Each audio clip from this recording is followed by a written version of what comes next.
Assalamualaikum warahmatullahi wabarakatuh. Kami dari kelompok 6 akan mempresentasikan materi tentang ekologi pertanian.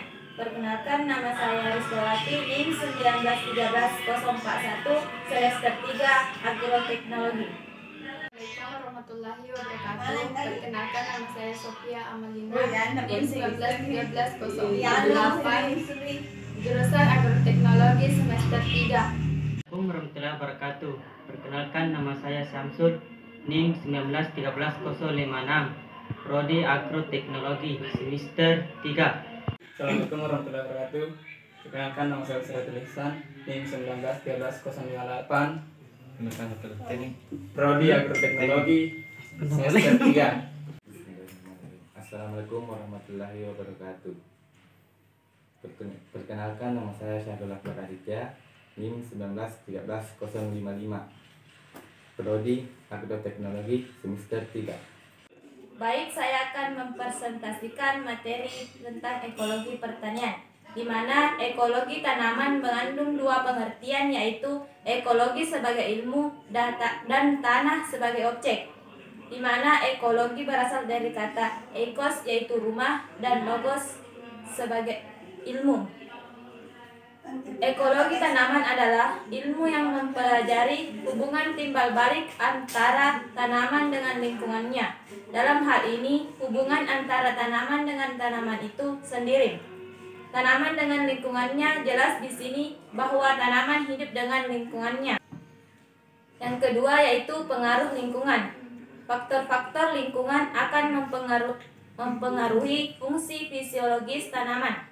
Respon tanaman sebagai akibat faktor lingkungan akan terlihat pada penampilan tanaman. Pengaruh jenis tumbuhan terhadap jenis tertentu, di mana tumbuhan tersebut mempunyai sifat aleopatik. Fotoperiodisme.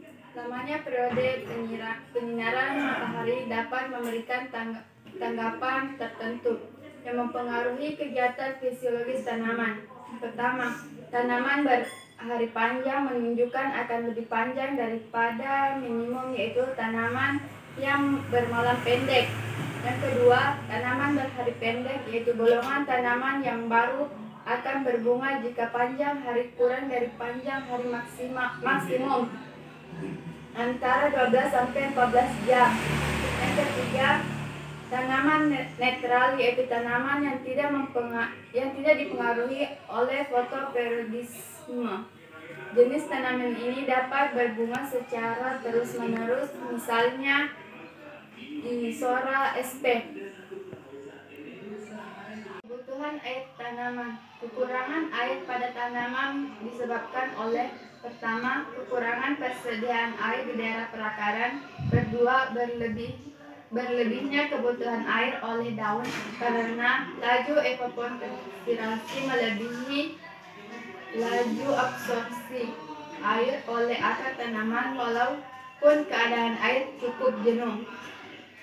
Evaporasi adalah penguapan air total melalui tumbuh-tumbuhan dan permukaan tanah air atau air. Transpirasi adalah penguapan air melalui tumbuh-tumbuhan, tubuh makhluk hidup, dan hidup lainnya. Hubungan sesama tanaman.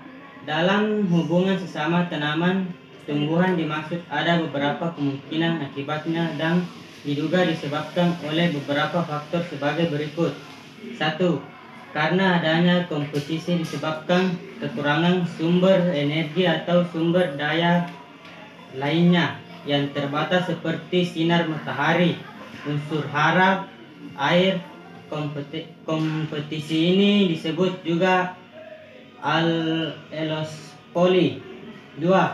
Tumbuhan tertentu, apakah masih hidup maupun sudah mati, menghasilkan senyawa kimia yang dapat mempengaruhi tumbuhan lain yang tertentu pula. 3. Adanya pengaruh-pengaruh baik terhadap faktor fisik maupun biologis lingkungan yang dapat mempengaruhi pertumbuhan dan perkembangan jenis-jenis tumbuhan yang bertindak sebagai tuan rumah atau inang. alelopati. Di alam dapat digolongkan dua bentuk alelopati, yaitu: 1. Alelopati yang sebenarnya.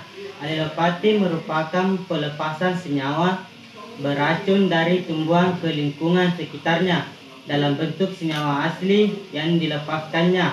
2. Alelopati yang sebenarnya. Golongan alelopati ini adalah senyawa kimia yang dilepaskannya, kemudian senyawa tersebut telah mengalami modifikasi oleh mikroba tanah. Sumber senyawa alelopati: semua jaringan tumbuh-tumbuhan mempunyai potensi menghasilkan senyawa alelopati. Apakah itu akar, rizome, batang, daun, bunga, atau biji. Alelopati yang dikeluarkan melalui penguapan misalnya oleh beberapa jenis tumbuhan yang berasal dari daerah-daerah gersang dan kering seperti Artemisia, Eucalyptus, dan Salvia. Alelopati yang dikeluarkan melalui pencucian ialah asam-asam organik, gula, asam amino, pektat, gibereli, terpenoid, dan fenol. Senyawa alelopati berpengaruh terhadap beberapa hal, yaitu: pertama, penyerapan darah; 2. Menghambat pembelahan sel; 3. Menghambat pertumbuhan; 4. Menghambat aktivitas fotosintesis; 5. Mempengaruhi respirasi; 6. Mempengaruhi sintesis protein; 7. Mempengaruhi ketegangan membran; 8. Menghambat aktivitas enzim; 9. Mempengaruhi eksekusi tumbuhan; 10. Menghambat fiksasi nitrogen dan nitrifikasi; 11. Menghambat pola penyebaran tumbuhan; 12. Menghambat pembusukan biji dan perkecambahan.